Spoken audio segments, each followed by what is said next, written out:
Samsung और Apple के बीच में जंग चल रही है। तो कैसे जंग चल रही है? जब 2007 में स्मार्टफोन्स जो है ना ब्लैकबेरी या जो फीचर फ़ोन होते हैं वो बिक रहे थे, तब जो है ना स्टीव जॉब्स ने आईफोन को अनाउंस किया था 2007 में। उसके बाद जो इंडस्ट्री है वो इतनी तेज़ी से पलट चुकी है, अब सबके पास जो है ना स्मार्टफोन आ चुका है। तो इन सब की मेन रीज़न कौन वजह है इन सब चीज़ों का? एंड क्या आपको लगता है कि एप्पल ने अकेले, स्टीव जॉब ने अकेले बनाया आईफोन? ये सच्चाई नहीं है। इसमें आधा काम जो है वो सैमसंग ने किया है। तो सब कुछ बताऊंगा मैं इसी वीडियो में। क्या सैमसंग ने हेल्प करी है स्टीव जॉब के अंदर? चैनल को सब्सक्राइब नहीं किया तो क्या करा है, सब्सक्राइब ना और बेल आइकन भी दबा देना। ज़्यादा नहीं हो गया? जो भी है। टच स्क्रीन फ़ोन की बात कर ली जाए तो सबसे पहले अपना आईफोन 2G लाया था 2007 में। उससे जो है ना टच स्क्रीन फ़ोन की इवोल्यूशन स्टार्ट हुई थी। उन्होंने अपना ऑपरेटिंग सिस्टम बनाया था जिसे हम iOS कहते हैं, मतलब कि आईफोन ऑपरेटिंग सिस्टम। ठीक है, तो उन्होंने अपना iOS अलग बनाया था, लेकिन जो उसके अंदर कंपोनेंट्स थे वो सैमसंग के थे, जैसे कि रैम मेमोरी हो गई या कुछ भी हो गया।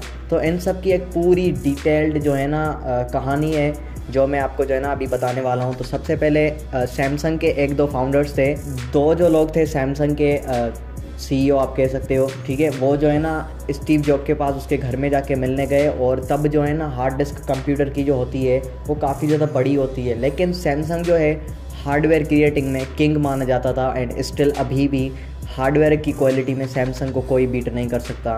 तो यस, उन्होंने क्या करा, एक जो मेमोरी होती है रैम मेमोरी एंड जो स्टोरेज होती है फ़ोन्स के अंदर यूज़ होती है UFS 2.1, लेकिन उस टाइम eMMC 5.1 ऐसी कुछ वो भी बड़ी बात होती थी।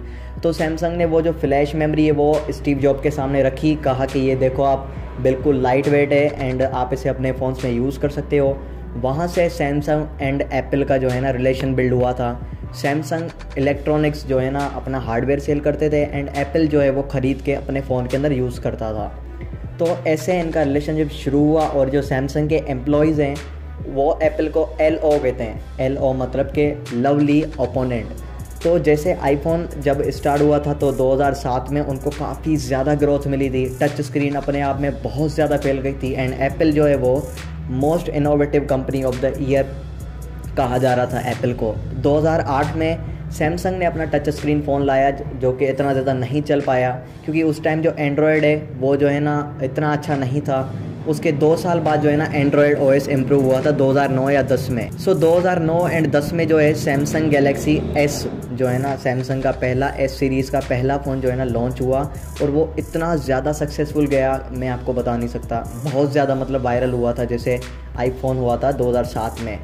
तो अब जो एप्पल है वो जो है ना वरीड हो गया कि भाई सैमसंग जो है ना हम उस पर डिपेंडेंट हो रहे हैं, क्योंकि वो रैम मेमोरी जो स्टोरेज है वो सब तो वो सैमसंग का ही ले रहे हैं, और डिस्प्ले वगैरह भी सैमसंग का ही ले रहे हैं।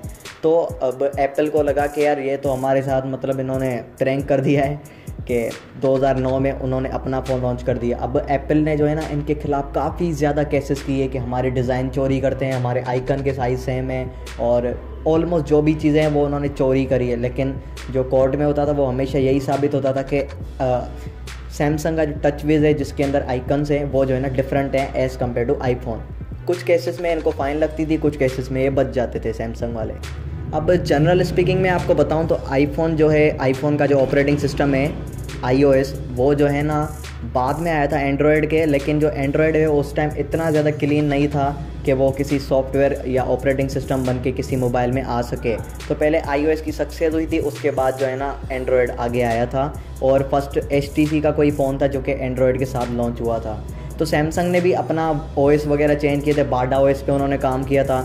आहिस्ता आहिस्ता जैसे मतलब उन्होंने देखा कि हमारा बाडा OS इतना नहीं चल रहा, प्ले स्टोर पे इतनी ऐप्स नहीं है, बाडा OS के अंदर इतनी ऐप्स नहीं है कि जो है ना कंज्यूमर्स उसे बाय करें, तो उन्होंने जो है ना एंड्रॉयड पे शिफ्ट कर दिया अपना सारा मैन्युफैक्चरिंग और सॉफ्ट। और अगर मैं स्टार्टिंग कंपैरिजन करूं iPhone 2G and Samsung Galaxy S जो कि S सीरीज़ का फर्स्ट फ़ोन है, तो आप देखोगे कि फ़ीचर्स में शुरू से ही सैमसंग जो है ना वो एप्पल को बीट करता हुआ आ रहा है, क्योंकि सैमसंग के पास जो हार्डवेयर है वो ऑब्वियसली एप्पल के पास इतना अच्छा नहीं था उस टाइम। तो हाँ, जो है ना एप्पल हेट करती है सैमसंग पे, लेकिन अब जो है ना उनको अच्छे कंपोनेंट नहीं मिलते, तो इसीलिए उनको सैमसंग से ही बाय करना पड़ता है। आपको याद होगा जब आईफोन X जो है ना इतना ज़्यादा सक्सेसफुल हुआ था, उसका जो डिस्प्ले था वो था OLED सैमसंग के अलावा कोई नहीं बना सकता था। और सैमसंग सिर्फ अच्छी क्वालिटी में हार्डवेयर नहीं बनाती, फास्टली भी बनाती है। सैमसंग की जो स्पीड है ना हार्डवेयर बनाने की, दूसरा कोई ब्रांड जो है ना उसे कम्पीट नहीं कर सकता। उस टाइम की बात कर रहा हूँ जब रैम, मेमोरी और जो LG ब्रांड है उससे भी फास्टर जो है ना डिस्प्ले सैमसंग प्रोवाइड करती थी। तो आईफोन X इतना ज़्यादा बिका था एंड पर फ़ोन पे सैमसंग को जो है ना $110 का जो है ना प्रॉफिट हुआ था पर आईफोन X पे। तो आईफोन X पता नहीं कितनी ज़्यादा क्वालिटी में बिका था एंड उससे सैमसंग को 4 बिलियन का जो है ना प्रॉफिट हुआ था। और इसीलिए सैमसंग के एम्प्लॉयज़ में जो है ना ये बात चल गई कि एप्पल जो है वो लवली अपोनेंट है। अब जैसे आईफोन X के बिकने के बाद सैमसंग को ज़्यादा फ़ायदा हुआ तो एप्पल ने सोचा कि मुझे जो है ना दूसरे ब्रांड्स को अक्वायर करना चाहिए, उनको प्रॉफिट देना चाहिए, सैमसंग को छोड़ना चाहिए क्योंकि उनकी जो प्राइसेस थी वो भी हाई थी और एप्पल ज़्यादा बिकेगा तो सैमसंग को भी ज़्यादा प्रॉफिट मिलेगा। तो इसीलिए उन्होंने LG को कहा, बहुत ज़्यादा मैन्युफैक्चरर और भी थे, उनको भी इन्होंने अक्वायर किया कि नेक्स्ट जो आईफोन सीरीज़ आएगी उसमें हमें आपका डिस्प्ले चाहिए।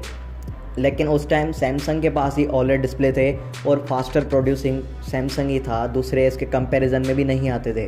तो एप्पल को मजबूरन जो है ना सैमसंग से ही लेना पड़ता था और आज तक जो है ना एप्पल सैमसंग से ही डिस्प्ले लेता है, सैमसंग से ही LTPO डिस्प्ले आपने सुना होगा 120 हर्ट्ज जो कि आईफोन 13 में आने वाला है, वो सारा ये सैमसंग से ही ले रहे हैं। तो कहने के मकसद ये है कि एप्पल जो है ना वो परफेक्टली डिपेंडेंट है सैमसंग पे। और अगर बात कर ली जाए सैमसंग और एप्पल में कौन सबसे बड़ा है तो ऑब्वियसली सैमसंग बड़ा है। कैसे? क्योंकि सैमसंग सिर्फ फ़ोन नहीं बनाती, सैमसंग फ़ोन के हार्डवेयर बनाती है और सिर्फ वो बनाती नहीं, वो बेचती भी है। सैमसंग के कैमरा लेंसेज Xiaomi खरीदता है, रियलमी खरीदता है और भी काफ़ी ज़्यादा चाइनीज़ मैन्युफैक्चरर और बहुत ज़्यादा ब्रांड्स जो है ना खरीदते हैं। सैमसंग के कैमराज हो गए, सैमसंग की LTPO रिफ्रेश रेट डिस्प्लेज हो गई। सैमसंग का डिस्प्ले भाई बहुत ज़्यादा बिकता है, ऑलमोस्ट 80% जो है वो डिस्प्लेज सैमसंग ही बेचता है, LG के कम चलते हैं एज़ कम्पेयर टू सैमसंग।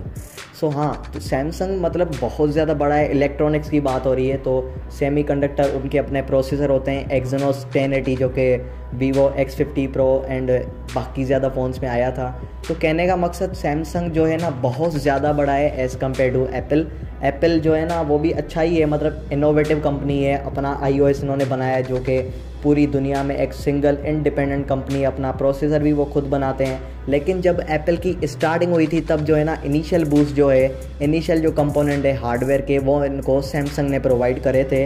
अगर आपको इनका पूरा डिटेल पढ़ना है कि मतलब कैसे उनके जो सैमसंग के CEO है उन्होंने एप्पल के जो स्टीव जॉब्स हैं उनसे बात करी थी, क्या क्या डील हुई थी, बहुत ज़्यादा बड़ी जो है ना लाइन है, पूरा मतलब पैराग्राफ है यहाँ से लेके यहाँ तक। मैंने इनको स्क्रीन रिकॉर्डिंग स्लोली किया था तो 13 मिनट का बना था।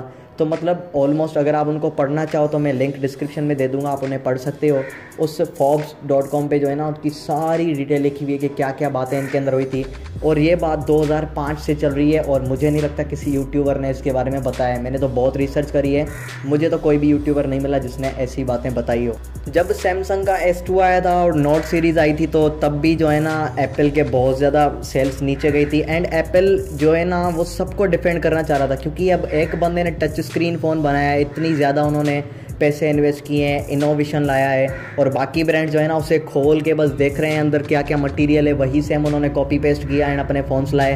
तो एप्पल ने बहुत ज़्यादा ब्रांड्स पे, सिर्फ सैमसंग पे नहीं, मोटो हो गया, काफ़ी ज़्यादा जो है ना ब्रांड्स पे उन्होंने क्लेम्स किए थे कि इन्होंने डेटा चोरी करी है, इन्होंने डिज़ाइन चोरी करी है।